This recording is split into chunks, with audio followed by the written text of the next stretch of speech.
Ladies and gentlemen of the shadows, welcome once more to the shadow behind you, where the forgotten whispers of the past claw their way back into the light, or rather, into the encroaching darkness that clings to your soul long after the tale is told. Tonight, we venture deep into the mist-shrouded hollows of Kentucky, that ancient land where the Appalachian Mountains rise like the spines of long, buried beasts, their ridges etched with secrets too vile for the sun to touch. It's 1907, a year when the world teetered on the edge of modernity, yet in the backwoods, time itself seemed cursed, looping in endless cycles of hunger, isolation, and unspeakable depravity. Imagine, if you will, the chill of an autumn evening in eastern Kentucky. The leaves have turned to blood red and bruised purple, carpeting the forest floor in a deceptive softness that hides jagged rocks and forgotten graves. The air carries the sharp tang of wood smoke from distant cabins, mingling with the earthy rot of decaying underbrush. Rivers murmur like conspirators, their waters dark and sluggish, reflecting nothing but the void above. In these hills, folks huddle close to their hearths, bolting doors not just against the cold, but against the legends that slither through the cracks. Stories of wendigos, those ravenous spirits born of famine and forbidden feasts, cursing men to crave the flesh of their own kind. Our episode tonight unearths one such nightmare, the sinister curse of the brothers who hunted men for supper. These were no ordinary siblings, no simple farmers scratching a living from the unforgiving soil. They were Elijah and Caleb Hawthorne, twins bound by blood and something far darker, a familial blight said to stretch back through generations, twisting their lineage like gnarled roots burrowing into hell itself. Whispers in the taverns of Harlan County spoke of their ancestors, outlaws who roamed the wilds in the late 1700s, spilling blood without remorse. But in 1907, as coal mines scarred the mountains and tobacco wars raged in the West, the Hawthornes revived that ancient horror, turning the forests into their personal larder where men became prey. Picture a traveler, weary from the dusty roads, seeking shelter in a remote cabin. The brothers' home squats low against a cliffside, its weathered logs blackened by years of soot and secrets. Smoke curls lazily from the chimney, promising warmth. But the windows are shuttered tight, as if to keep the outside world from peering in, or something inside from escaping. The stranger knocks, his breath fogging in the twilight air. The door creaks open, revealing two figures, identical in their gaunt frames and piercing blue eyes that gleam with an unnatural hunger. "Come in," one rasps, his voice like dry leaves scraping over bone. Supper's almost ready, but what simmers in that iron pot over the fire? Not venison or rabbit, no, something far more profane. As the night deepens, the traveler senses the wrongness. The metallic scent beneath the herbs, the way the brothers' smiles stretch too wide, revealing teeth filed sharp from years of gnawing. By dawn he's gone, vanished into the maw of the mountains, his bones picked clean and scattered for the crows. And the curse? That's the heart of it. A spectral affliction born of ancestral sin, compelling the Hawthornes to feed not on beasts, but on the souls and sinews of men. It said the curse whispers in their dreams, a guttural chant, hunger eternal, flesh for flesh until the bloodline breaks. Why does this tale grip us so? Because it taps into the primal terror that lurks in every human heart. The fear that civilization is but a thin veneer, easily stripped away by isolation and desperation. In 1907 Kentucky, amid economic turmoil and shadowy feuds, such horrors weren't mere folklore. They were the shadows cast by real hardships. Coal barons exploited the land, leaving families starving in shanty towns, while vigilantes in black masks torched barns in the tobacco fields. In such chaos, who notices a few missing wanderers? The Hawthornes thrived in that void, their curse a metaphor, or perhaps a manifestation, of the devouring greed that plagued the state. As we delve deeper, feel the chill settle into your bones. Listen closely to the wind outside your window. Is it just the breeze, or the echoes of those long-lost screams? This is no bedtime story, it's a descent into the abyss, where the line between man and monster blurs like fog over the Kentucky River. Stay with me, dear listener, as we unravel the threads of this cursed tapestry. The shadows are lengthening, and they're hungry. Let me paint the scene more vividly. Eastern Kentucky in 1907 was a labyrinth of hollows and ridges where the sun struggled to pierce the canopy of ancient oaks and hickories. The people there were hardy, forged in the fires of frontier life, but whispers of the supernatural clung to every ridge. Old-timers spoke of the Bell Witch from nearby Tennessee, her poltergeist antics a mere prelude to darker entities. But the Hawthorne's curse was something intimate, familial, a poison in the blood, passed down like a tainted heirloom. Elijah, the elder by mere minutes, was the thinker, his mind a twisted labyrinth of justifications. He'd pore over yellowed family Bibles by candlelight, tracing genealogies back to the infamous Harp brothers, those 18th-century fiends who terrorized the Cumberland Gap with axes and unquenchable bloodlust.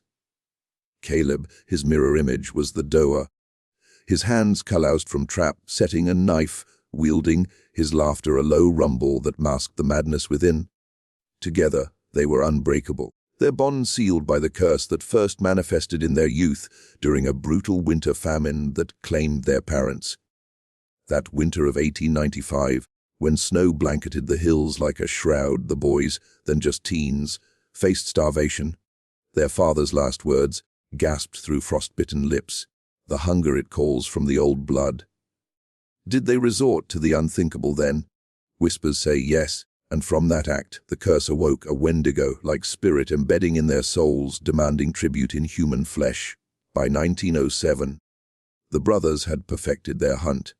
They'd lure drifters with promises of work in the mines, or waylay moonshiners stumbling through the woods. The killings were ritualistic, almost reverent. A slash to the throat under the full moon, the body dragged to their hidden smokehouse, where the air hung heavy with the sickly sweet aroma of curing meat. Neighbors sensed the evil but dared not speak. Feuds were common, and accusing kin could invite a shotgun blast in the night. What draws us to such tales? The hook is in the humanity, or the loss of it, we wonder. Could this curse lurk in our own veins, waiting for the right trigger? As the mines boomed, drawing outsiders, the Hawthorne's appetites grew. Reports of missing persons dotted the local papers, dismissed as accidents in the treacherous terrain. But one sheriff, a man haunted by his own demons, began to connect the dots now. Let us step fully into the heart of this forsaken tale, where the air grows thicker with dread, and every rustle in the underbrush could be the footfall of doom. It's the spring of 1907, and the Kentucky hills are awakening from winter's grip. But for Elijah and Caleb Hawthorne, the thaw brings only a sharper edge to their insatiable curse. The brothers lived in a ramshackle cabin, perched on the edge of Bloody Hollow, a name earned from Civil War skirmishes that left the soil stained red. The hollow was a forgotten crease in the Appalachians, miles from the nearest town of Penneville, where the railroad tracks snaked like iron veins, carrying coal and dreams of prosperity. But prosperity eluded the Hawthornes. Their farm was barren, the soil cursed as surely as they were. Crops withered year after year, as if the earth itself rejected their touch. They subsisted on what they could trap or steal, but the true sustenance came from darker pursuits. Elijah was tall and lean, his face a map of scars from boyhood fights and self-inflicted penance. His eyes, pale as mountain mist, held a calculating gleam. He'd inherited their grandfather's journal, a leather-bound relic filled with scrawled confessions of sins long buried. The blood calls. The old man had written, from the days of the harps, our kin who feasted on the fallen. Elijah believed it fervently. The curse was no myth, but a living entity, a spectral wolf that prowled their dreams, its howls demanding flesh. Caleb, identical yet wilder, wore his hair long and unkempt, his beard a tangle that hid a perpetual sneer. He was the hunter, skilled with bow and snare, his senses attuned to the forest's whispers. "Ain't no sin in Sir Vevan," he'd mutter, sharpening his blade by the fire. But survival had twisted into something profane. The curse manifested in physical ways, gnawing pains in their bellies that no bread could sate. Visions of crimson feasts that left them salivating in the night. Their first victim that year was a young miner named Thomas Rayleigh, fresh off the train from Ireland, his pockets empty but his hopes high. Rayleigh wandered into Bloody Hollow one foggy April morning, seeking directions to the big Black Mountain Coal Company. The mist clung to the trees like ghostly shrouds, muffling his footsteps on the leaf-strewn path. He smelled the smoke first, acrid with an undercurrent of something metallic, like blood on copper. The cabin emerged from the haze, its door ajar. "Hello," Rayleigh called, his brog echoing oddly in the still air. Elijah appeared, leaning on the frame, his smile thin as a razor. "Lost, stranger. Come in, warm yourself. Brothers fix and stew." Inside, the room was dim, lit by a single lantern that cast elongated shadows on the walls adorned with dried herbs and peculiar talismans, bones strung like wind chimes, whispering in the draught. Caleb stirred the pot, his back turned, but Rayleigh caught the glint in his eye, a feral hunger that made the hairs on his neck prickle. They fed him cornbread and moonshine, the liquor burning like fire down his throat. As dusk fell, the brothers shared stories of the hills, tales of lost Confederate gold, of spirits that lured men to their doom. Rayleigh's head swam, the room spinning. "The curse," Elijah whispered, leaning close, his breath hot and foul. "It takes what it wants." When Rayleigh awoke, he was bound in the smokehouse out back, the air thick with the stench of decay.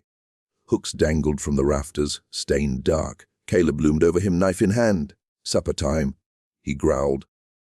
The Irishman's screams were swallowed by the hollow, echoing only in the brothers' twisted satisfaction.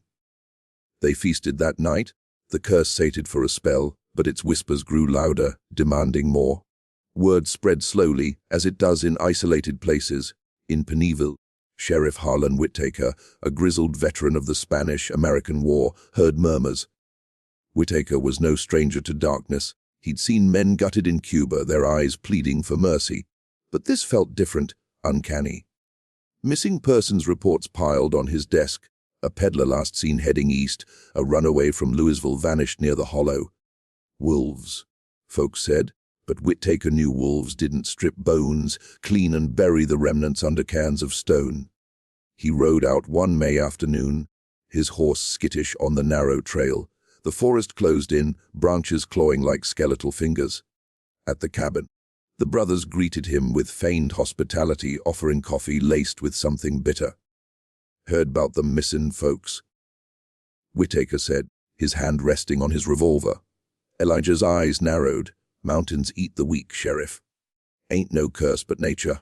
But as he left, Whittaker glimpsed something in the smokehouse door, a flash of white bone human-shaped. The curse escalated. By summer, the brothers ventured farther, ambushing a pair of surveyors mapping for the railroad. The men, brothers themselves, Jacob and Elias Grant, camped near the Cumberland River, their tents glowing like beacons in the night. Elijah and Caleb struck under cover of storm, thunder masking the cries. They dragged the bodies back, the river's roar a dirge.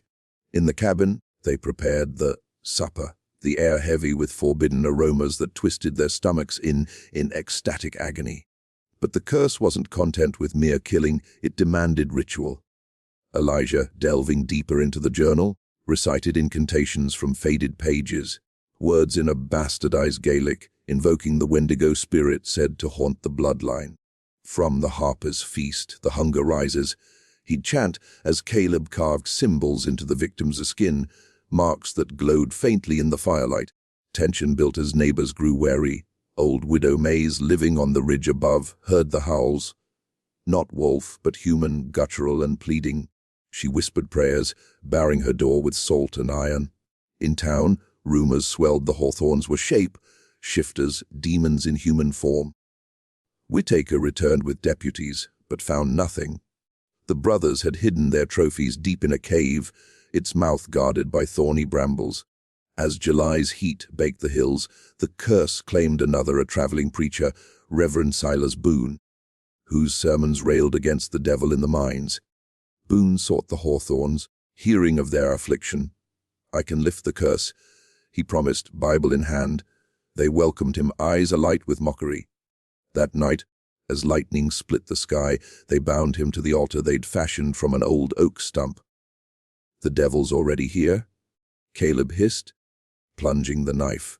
Boone's blood soaked the earth, and the brothers feasted, feeling the curse's power surge, granting them unnatural strength and cunning. Whittaker's investigation deepened. He interviewed survivors, a boy who'd escaped the hollow, babbling of men with eyes like wolves. The sheriff dreamed of the brothers, their faces melting into monstrous forms, jaws unhinging to devour. He knew the truth lurked in the family history, so he pored over records in the county courthouse, uncovering links to the Harpers. A distant aunt married into that blood-soaked line. By August, the brothers' paranoia mounted. The curse whispered warnings, urging bolder hunts. They targeted a local rival, Farmer Jedidiah Crow, whose land bordered theirs. Crow had accused them of rustling, sparking a feud.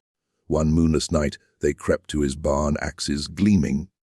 Crow's screams rent the air as they dragged him away, his family too terrified to pursue. The narrative builds, dear listener, like storm clouds gathering. The Hawthorns, once mere men, were now vessels for ancient evil, their suppers a sacrament to the shadows. But cracks appeared. Elijah's doubts, visions of their victims' faces in the flames. Caleb embraced the madness fully, laughing as he gnawed. The hollow pulsed with dread, trees leaning as if to listen. As the summer of 1907 went into a blood-orange autumn, the curse tightened its grip on Elijah and Caleb Hawthorne, transforming their hunts from desperate acts into a symphony of terror that echoed through the Kentucky hills. The forest, once a sanctuary, now seemed alive with malice, branches twisting like accusatory fingers, pointing toward the cabin where the air hung perpetual with the ghosts of the devad. The brothers' confidence swelled with each kill, the curse rewarding them with vivid hallucinations of power, visions of themselves as immortal predators, lords of the wilds. But this hubris invited peril. Sheriff Whittaker, haunted by sleepless nights where he tasted coppery blood in his dreams, assembled a posse. "Something unholy's afoot," he told them, his voice trembling. The men, hardened miners and farmers, nodded grimly, shotguns at the ready. They rode into Bloody Hollow under a harvest moon, the light casting elongated shadows that danced like demons. Meanwhile, the Hawthorns prepared for their grandest feast yet. Word had spread of a wagon train of immigrants bound for the coal fields. Easy prey, lost in the maze of trails. Elijah scouted from a ridge, his telescope glinting. 5 men, 2 women, he reported, saliva pooling. Caleb grinned, honing his blade. The curse will gorge tonight. They set traps, spiked pits camouflaged with leaves, snares of wire that whispered death. The attack came at midnight. The wagon creaked along the path, lanterns swaying. A wheel snapped in a hidden hole, spilling passengers into chaos. The brothers descended like wraiths, axes swinging. Screams pierced the night as blood sprayed, mingling with the dew. 3 men fell swiftly, throats slit. A woman fled into the woods, her cries cut short by Caleb's pursuit. Elijah dragged the bodies back, the curse thrumming in his veins like a second heartbeat. But one survivor escaped. A young lad named Tommy Hale who hid in the underbrush, witnessing the horror. He stumbled to Penneville by dawn, babbling of cannibal brothers, and eyes glowing red. Whittaker seized the chance, rallying more men. "We end this," he vowed. The confrontation brewed as October's chill set in. The Hawthorns, sensing the noose, fortified their cabin, barricades of logs, peepholes for ambushes. The curse manifested physically now, their skin grew pallid, veins bulging black, teeth elongating in their dreams. Elijah, tormented by guilt, argued with Caleb. "This ain't us, it's the demon." But Caleb, fully possessed, snarled, "We are the demon." The posse arrived at dusk, torches flickering. "Come out, Hawthorns!" Whittaker bellowed. Silence answered, then a low chuckle from within. Gunfire erupted, bullets splintering wood, shouts mingling with unearthly howls. Elijah fired from a window, dropping a deputy. Caleb burst out the back, axe raised, felling another in a spray of gore.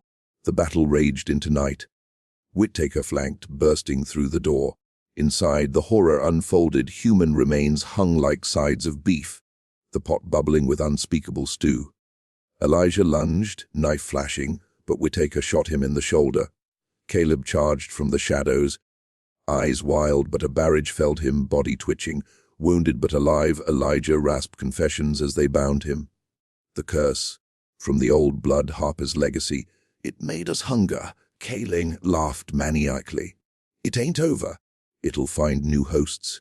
They hanged Elijah at dawn in the town square, his body twisting in the wind. Caleb's corpse was burned, ashes scattered, but the curse lingered. Whispers of sightings, men vanishing anew. Tommy Hale, scarred, claimed to see the brothers' ghosts in the mist, hunting eternally. The tale's climax leaves Scar's Whitaker retired, haunted, the hollow abandoned, deemed cursed. The brothers' suppers ended, but their shadow endures. To fully grasp the chilling authenticity of the Hawthorne's curse, we must delve into the real history and folklore of 1907 Kentucky, where fact and legend intertwine like vines choking an ancient oak. This was a time of transformation and turmoil, the state a cauldron of progress and primal fears, where the echoes of past atrocities fueled new nightmares. Kentucky in 1907 stood at a crossroads. The industrial boom gripped the east, with coal mines burrowing into the Appalachians like greedy fingers. Companies like Big Black Mountain employed thousands, but at a cost. Exploited workers toiled in darkness, accidents claiming lives daily. Poverty was rampant. Families in hollows like Bloody, inspired by real places like Bloody Harlan, faced starvation, especially after harsh winters. This desperation mirrors the curse's origin, famine driving men to taboo acts, echoing historical accounts of survival cannibalism in isolated communities. The Black Patch Tobacco Wars ravaged the West from 1904 to 1909. Vigilantes, the night riders masked in black, torched warehouses and farms to protest monopolies. Violence was normalized. Lynchings and feuds like the Hatfields and McCoys, though earlier, lingered in cultural memory. In such chaos, disappearances went unnoticed, providing cover for fiends like the Hawthornes. Folklore amplified the dread. Appalachian legends abound with curses and cannibals. The Wendigo, borrowed from Native American lore, Shawnee and Cherokee influences in Kentucky, embodies insatiable hunger, transforming victims into flesh-craving monsters. Stories of flesh-eaters in the hills persist, linked to isolation. The Harp brothers, real serial killers active in 1790s Kentucky, killed up to 40, disemboweling victims in gruesome rituals. Micajah and Wiley Harp, cousins posing as brothers, terrorized the frontier, their crimes including infanticide. Hunted down in 1799, Big Harper's head was displayed on a pike. Their legacy, a curse on descendants, folklore claiming their spirits possess kin, driving murder sprees. Boone Helm, the Kentucky cannibal, born 1828 in Lincoln County, adds layers. A murderer who confessed to eating companions during westward treks, Helm was hanged in 1864. His tales, spread via dime novels, fueled Kentucky's cannibal lore. In 1907, such stories were oral traditions whispered around fires, blending with Christian fears of demonic possession. Cultural context includes Native American influences. The Cherokee's Spearfinger, a liver-eating hag, parallels cannibal curses. European settlers brought werewolf and vampire tales, morphing into local boogeymen. Religion played a role. Tent revivals railed against sin, but in remote areas, syncretic beliefs mixed hoodoo with Bible verses, curses invoked via rituals. Economically, 1907 saw education reforms, but illiteracy bred superstition. The USS Kentucky's tour symbolized pride, yet rural folk clung to old ways. High bridge over the Kentucky River, photographed that year, evoked isolation. Trains crossing abysses mirroring perilous lives. Blend this with universal folklore. Scottish Sawney Bean Clan, cannibals in caves influenced American tales. In Kentucky, cave systems like mammoth hid bodies, inspiring hidden lairs. Thus, the Hawthorne's story feels authentic, rooted in real horrors, poverty birthing desperation, legends cursing bloodlines. Its eerie education, Kentucky's past, a tapestry of beauty and brutality. Beneath the visceral horror of the Hawthorne's tale lies a labyrinth of symbolic and psychological depths, connecting to universal fears, cultural traumas, and the shadowy recesses of human nature. This curse isn't mere fiction. It's a mirror reflecting our collective dread, an ominous exploration of what lurks when civilization frays. Symbolically, the curse represents insatiable hunger, not just physical but metaphorical. In 1907 Kentucky, amid industrial exploitation, it embodies greed, coal barons devouring the land, workers consumed by toil. The brothers' cannibalism symbolizes capitalism's devouring nature, families eaten alive by poverty. The Wendigo motif from indigenous lore warns against overconsumption. Violating taboos invites monstrous transformation. Elijah and Caleb, feasting on men, become the system they suffer under, a cycle of victim to predator. Psychologically, the story probes depravity's roots.